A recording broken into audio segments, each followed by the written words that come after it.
the San Antonio Spurs with the word hot in front. There it is. Great. And we are live here. It's Thursday, January 11th, 2018. This is Seahawks Chats with Kenneth Arthur, where I get down and dirty about the Seattle Seahawks, chatting with someone usually, so oftentimes my guest today, Rob Staton.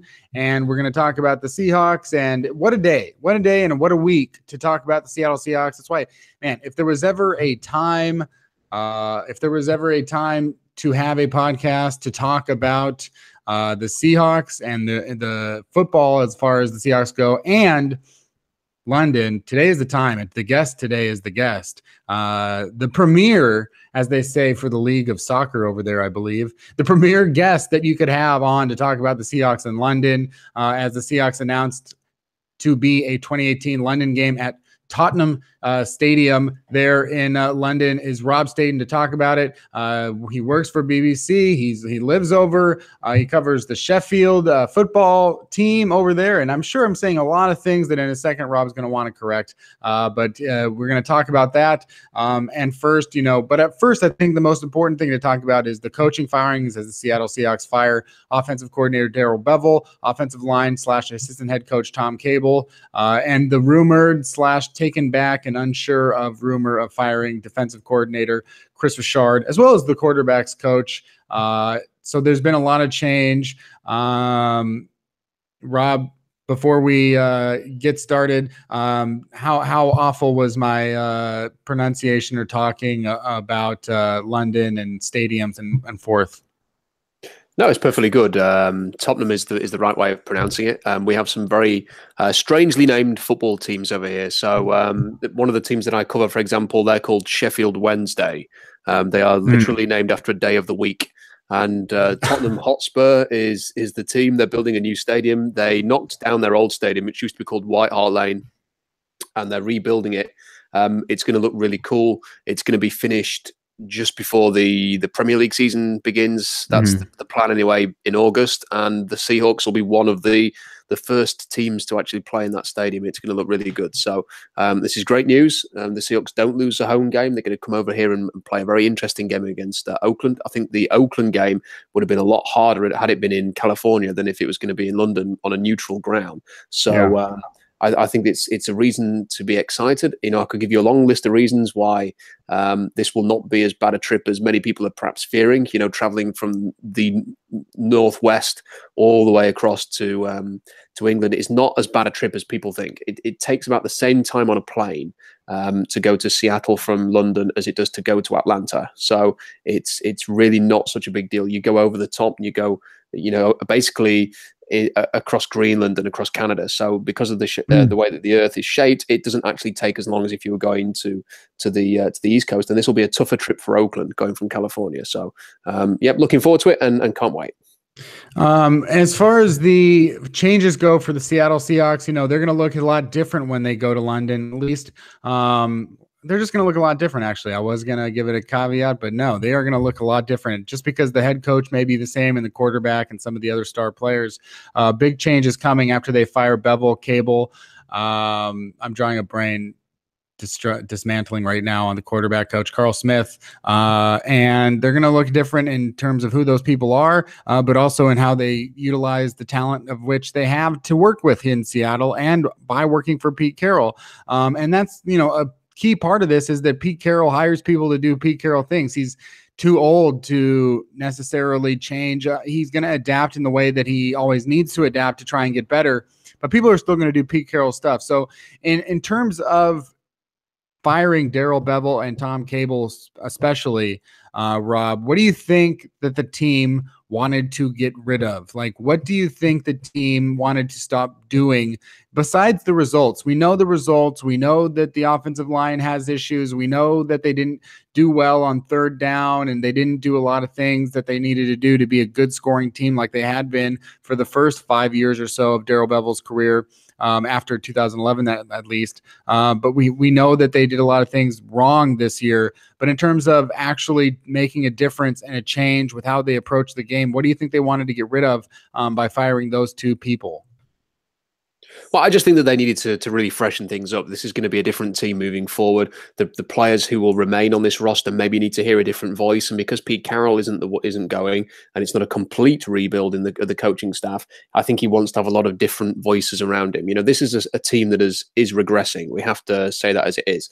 To go from even last year, potentially winning 10 to 12 games and that being realistic, and even with an injured Russell Wilson, to this year where they were, 9 wins. And I've heard people say things like, well, if they had a decent kicker, they would have beaten Washington, maybe beaten Atlanta, would have beaten Arizona. But at the same time, they had a lot of games which were very close, which they could have easily lost. So Houston at home, LA on the road, there were other games that they just won as well. So I think sort of 9 wins was pretty fair for this team.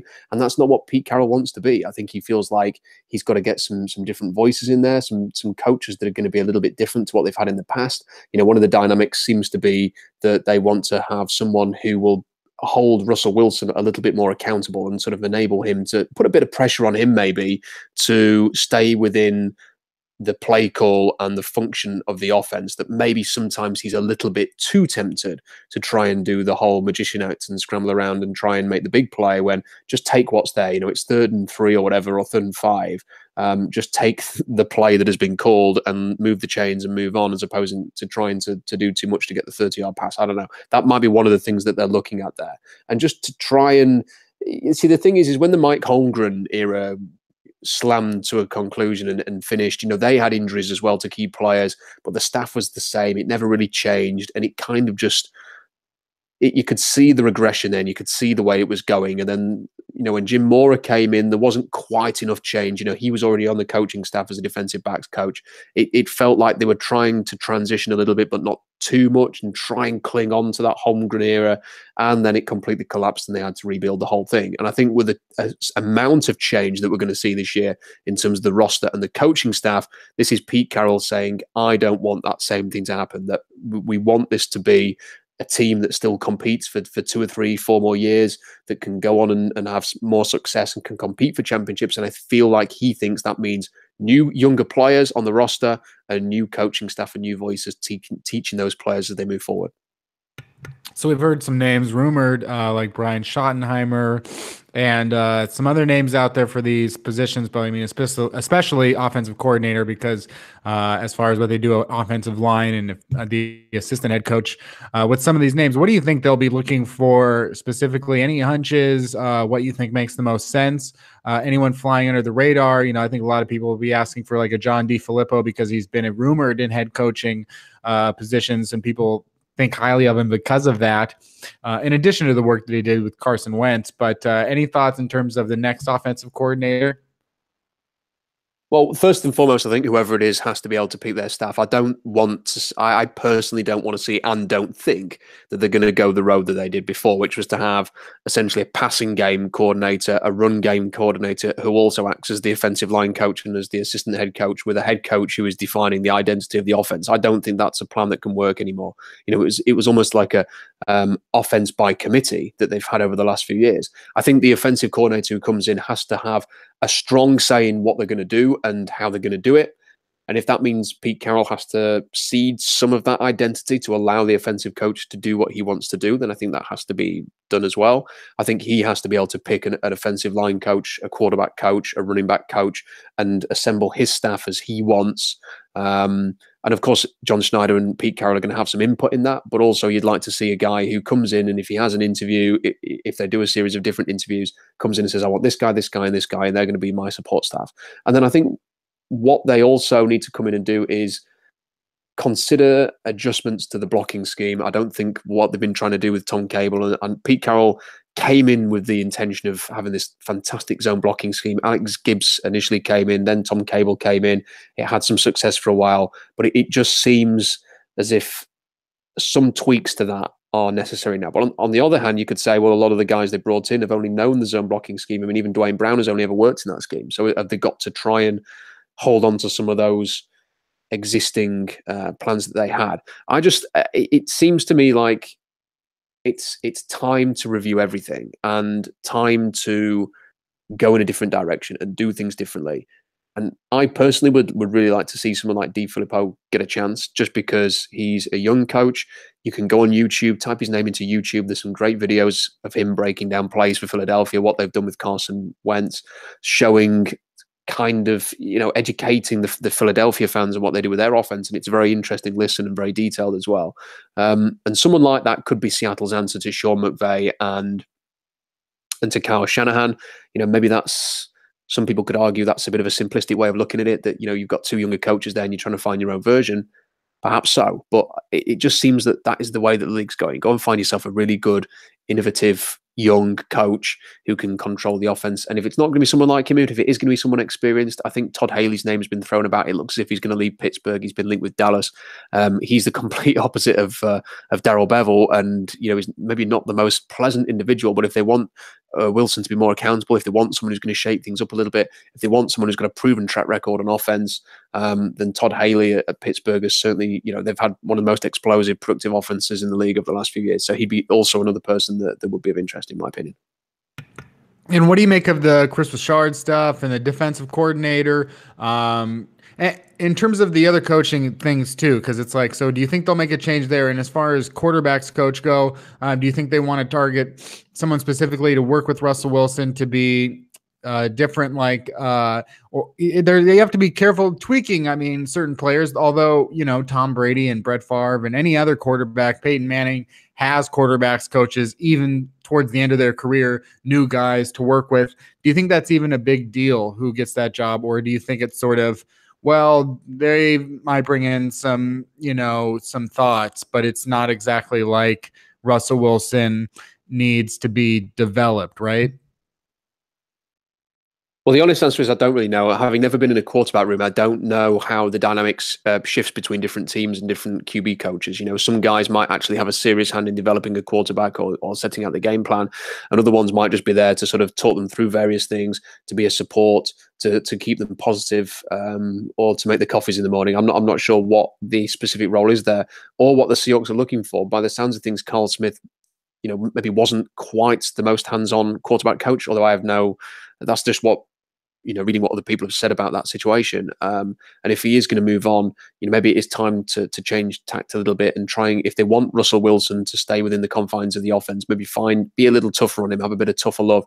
But also you want to keep him on board, of course, as well. And you want to keep him positive and doing all of the great things that he does well. You don't want to knock the innovation out of him. So I think that's one of the things. I think it really, Kenny, just looking at the whole situation, at the start of the week, I was kind of feeling like, come on, if something's happening here, let's see it. If they're going to make changes, let's see the changes now. There've been no announcement on who was coming back. And usually that happens, or if there were any minor changes to the staff, which kind of suggested that something was going to happen. And then you hear that Bevell and Cable have gone. Okay, so they've been fired. They're moving on from those two. Chris Richard, there's still no word on whether he's going, whether he's staying, what the situation is there. He interviewed in Indianapolis. They seem to be interviewing anybody at the moment. They interviewed Matt Rule, who's just had a terrible year at Baylor, to be the head coach. Seems like they don't know what they want to do with that position. He could still end up there, which is incredible that he could either get fired by the Seahawks or end up as a head coach in Indianapolis. It kind of feels like with that, and with Carl Smith, who's not been officially fired, and with like the direction they're going to go next, I understand that you've got to be patient, but I'm kind of eager to know what's going to happen now.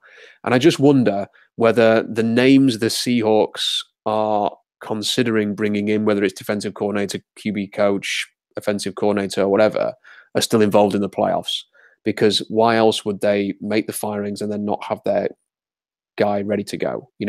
Are they waiting for somebody who's still in the playoffs, or are they at least waiting to speak to people who are in the playoffs? When Brian Schottenheimer's name come up, maybe that's someone they speak to today, because Indianapolis and he's the QB coach there are not in the playoffs. But then on Sunday, if Philadelphia get eliminated against Atlanta, they request to speak to John Di Filippo. Maybe that's what they're going to do.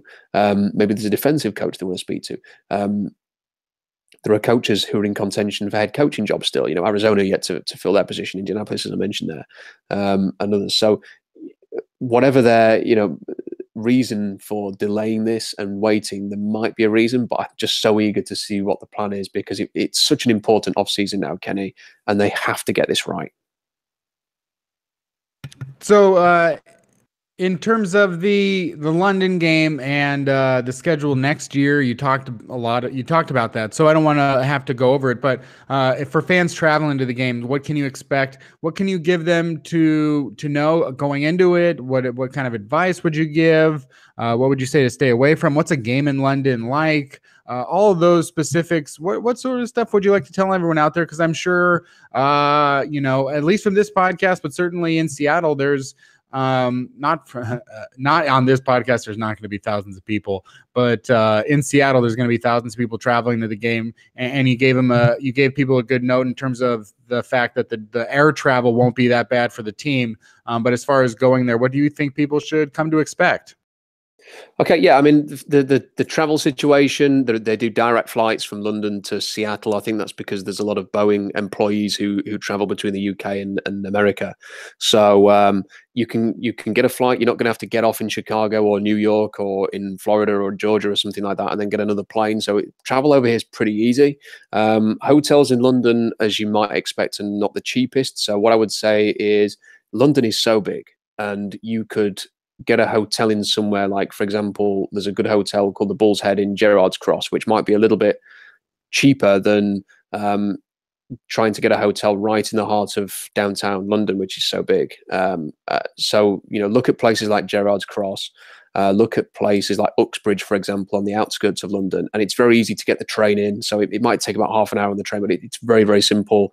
It turns into the subway and you're right into London. So that would be my advice to anybody coming over. In terms of the ticket situation, my advice to Seahawks fans is don't book your flights just yet, because the London games are extremely popular. They will sell out very, very quickly, and they've sold out even when they've done 4 games like they did this year. They've sold out the 4 games very, very easily. There seems to be a suggestion for this particular game that they might offer a lot of the tickets to Tottenham Hotspur season ticket holders or members of that football club, to give them the opportunity to come and watch this NFL game. And if that proves to be true and a lot of those Tottenham fans take up the offer, there are not going to be that many tickets.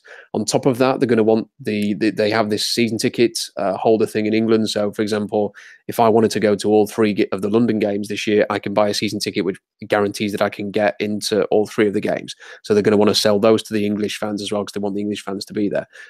I'm sure each team will get a certain amount of tickets, but I'm not sure what that number will be. The ticket details are going to be released on January the 18th, so I would keep an eye out on the internet for that. But the point really is it might not be that easy. Don't assume that you're going to get a ticket. So I would wait until you've got those before you start to buy flights and stuff like that. The flights are not too expensive. You can get some good deals. When I've traveled to Seattle and back in the past, I've used British Airways and have found the deals to be quite good. There are things like Norwegian Airlines, I think, do some really cheap offers. I know someone who's going to Seattle over the summer, and they're going for it's £400 return, which is pretty much about $450, so that you can get cheap flights. Be smart on the hotels. In terms of what a game is like in London as well, I would say they're more like exhibition games. So when you go there, you don't come here expecting CenturyLink Field. Do not expect, raucous noise and a fantastic atmosphere of these things, because that's not what happens. Really, the games are quite quiet. People will sit and watch the game. The stadium is full of people who follow or are a fan of all 32 teams. So you might have a Bengals fan sat next to a Packers fan, sat next to a Vikings fan, sat next to a Giants fan. It's not a 50-50 or 60-40 split between the 2 teams who are actually competing there. There'll be quite a few Raiders fans, because there are in England generally a lot of Raiders and 49ers and Patriots fans from like yesteryear, and the fact the Patriots have been successful. But there's a growing number of Seahawks fans in the UK as well. So, for example, I live in South Yorkshire, and I went to the big shopping mall that we have in Sheffield, and within about 2 minutes of entering the shopping mall, I nudged my wife in the shoulder and said, "Hey, look over there," because there was a guy sat down wearing a Russell Wilson jersey. I remember opening my curtains a couple of years ago to look out the window and saw a guy walking down my street wearing a Russell Wilson jersey. So there are a lot of Seahawks fans, a lot more Seahawks fans today in the UK than there were when I moved back from Vancouver. But still, I would imagine there'd be more Raiders fans in the stadium. So I don't think there's anything else that I could say other than, if you do get a chance to come and if you do get a ticket and you can, make your way over here, then do. London puts on a lot of events in the lead up to the game. I think on the Saturday there is this huge thing in Oxford Street, basically closed. I think it's Oxford Street. They kind of close this whole long street, and it just becomes like an NFL party. And the Seahawks, I'm sure, will be heavily involved. There'll probably be Seahawks legends involved in that. I'm going to try and book the whole week off just to be in London for that week and go to the press conferences and the practices they put on for the media and go to the game. So it should be a lot of fun. And if you can make it, then do. And London is a great place, like any major city. So I would definitely recommend that. So I told you, you couldn't have a better guest on today to talk about the London game. Great stuff there, and we'll get it all year long leading up to the game, I am sure. And finally, I also have a question, Rob, for you, because this week I've started to release a series on the NFL draft and finding offensive linemen and how it's getting increasingly difficult to do so. And even if you had the ability to, even if they were in the draft at all, the best premium prospects, the best tackles, the best things like that are all going to be gone before the Seahawks usually ever take their pick, which is in the top 10, top 8. Something like that. And, it's getting harder and harder to find them. And even the cases of decent tackles or good tackles or great tackles that come out after that, like a Ryan Ramczyk is getting a lot of credit this year for being able to play with the Saints and start right tackle for one of the best offenses in the NFL. Certainly Ryan Ramczyk looks like a good tackle who could have gone earlier. And even then I would still put on the caveat that, he's playing right tackle, not left tackle. And like almost every good offensive lineman in the NFL, they seem to all be on like 3 or 4 teams. Offensive lines are sort of like the NBA right now, where all of the good offensive linemen seem to be funneled to just a couple of teams. And I think a part of that isn't necessarily that the talent is funneling, but that the players will look better because the talent around them is above average. If you look at Tennessee or Oakland or Dallas or Philadelphia or New Orleans, all of these teams seem to have 2, 3, 4 Pro Bowl, all-pro offensive linemen, and it's getting harder to do that. So if the Seattle Seahawks are a team like most teams, I'd say at least 20 teams that don't seem to have one, like they have one at most really good player, it's just going to be hard to find the 2 or 3 other ones. But my post has looked a lot at the first round so far and how hard it is and difficult to find a good starting tackle offensive lineman, and how they're getting worse and worse in college. Rob, we've talked about it on this podcast before, but can you explain once again, in your opinion, why it's harder to find a good offensive lineman in the draft? And how do you see that again this year for 2018 at pick 18, or in general, are there going to be decent offensive linemen available in this draft?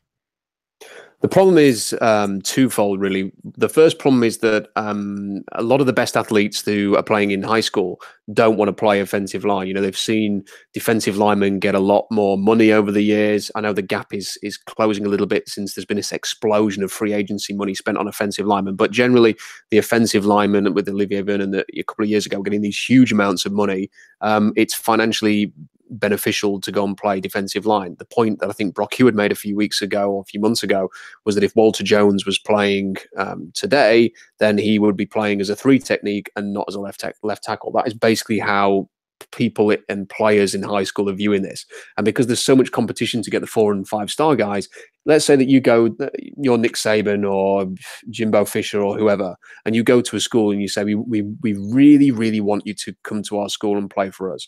And that guy says, well, I want to play defense. And you look at him and you think, hey, do you know what? It'd be a great left tackle or a right tackle or a guard for us, but he'll also be a really great 3 technique, and we can load up on the defensive line and we can do what Alabama do and give the guys like 10-15% of the snaps every game and rotate in, and that's how we're going to win in the SEC. Then you take him. And if after 2 or 3 years it's not working out from a defense, maybe we'll turn around to him and ask him to play left tackle like they did with Cam Irving in Florida State, or maybe we'll ask them to play inside. That's how teams are approaching this. And players are generally taking the opportunity to go and play defense, which is where the stats are, which is where the money is, and where the fame is. That's one of the problems. The second problem, and that won't change until better athletes are willing to play offensive line when they go to college. The other problem is that the colleges are not really coaching offensive line play to prepare players for the NFL. So we are seeing a lot more spread systems.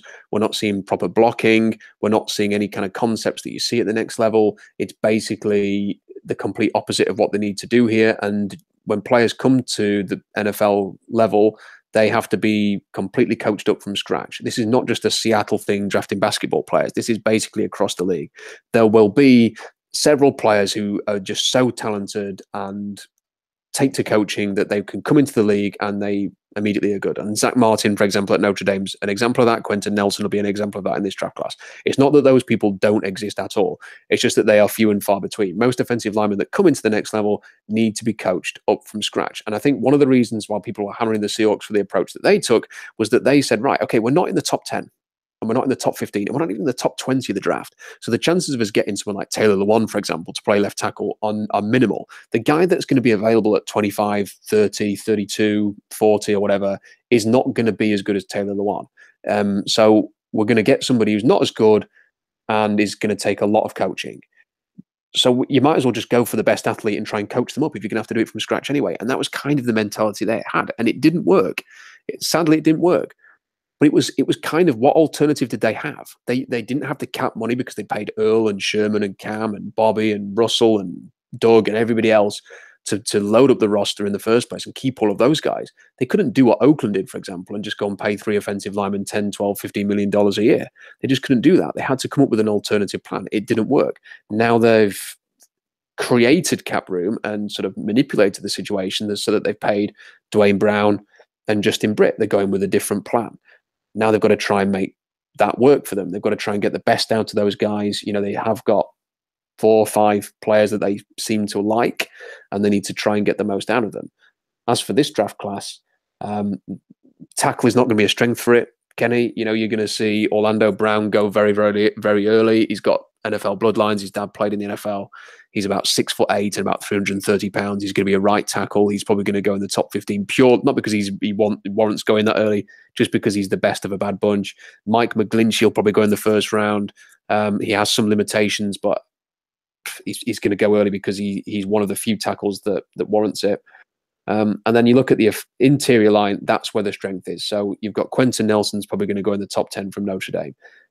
Billy Price, for me, is worthy of a top 12 pick. He's basically a third Pouncey brother, but he will probably last, if he lasts into the range at number 18, I think he's somebody you seriously have to consider because he's just such a versatile, talented, angry, edgy offensive lineman and would sort of kind of complete that interior for me with Posick and with Brits. That's something you would have to consider. I think the next best is Isaiah Wynn, who's fantastic player, really, really underrated, left tackle at Georgia. If you get a chance to watch anybody over this draft season, you're really interested in offensive lineman, watch Isaiah Wynn. Just really, really good. He's going to kick inside to guard. He's going to play left guard probably at the next level. I think he's a fantastic talent, one of the more underrated players in this draft class. Could go in the late first round, could go in the early second round, but I think he's a really interesting player to watch. And then you've got players like Frank Ragnow, who's the center at Arkansas, Braden Smith at Auburn, Will Hernandez at UTEP, and Coleman Shelton at Washington, who are going to go probably before the end of round 2, who are also interior linemen, and they're kind of the best options that you've got. So some talented offensive linemen, definitely some interest there. You would imagine in some of those players, depending on what they feel their needs are. I still think that they're going to trade down from number 18 and probably look at running back first as opposed to offensive line. But there are some interior line options if they want to go in that direction. Billy Price, if he's there at number 18, I think has to be considered. Well, I agree a lot of what you say, Rob. I think because I get a lot of my opinions about college football from you, so I'm agreeing with you because I heard it from you before. And but I think that every time that you've that it's come across, I look later on, it always checks out. Usually, it all comes together, and the proof is in the pudding. And yeah, you mentioned a lot of centers and guards and interior offensive linemen. And when people look back in the last 5-6 years and say, where are the good offensive linemen? You're pretty much going to find centers and guards, guys that were supposed to be tackles and moved to guard or center, like Justin Britt, guys, that were drafted as guards and moved to center, guys that were just drafted as centers or guards. But tackles, so hard to find a decent one, even if you're in the top 5, or even if you have $50 million to spend on one.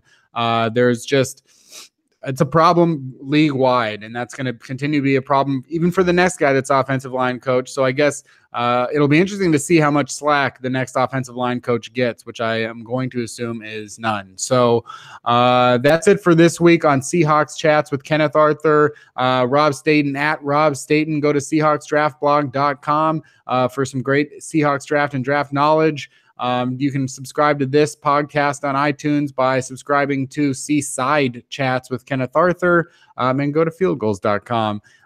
That's it for this week on the show. It's January 11th, and the next time we talk to you, it'll be another date, and we'll talk about other news that's happened since then, perhaps even some new coaches.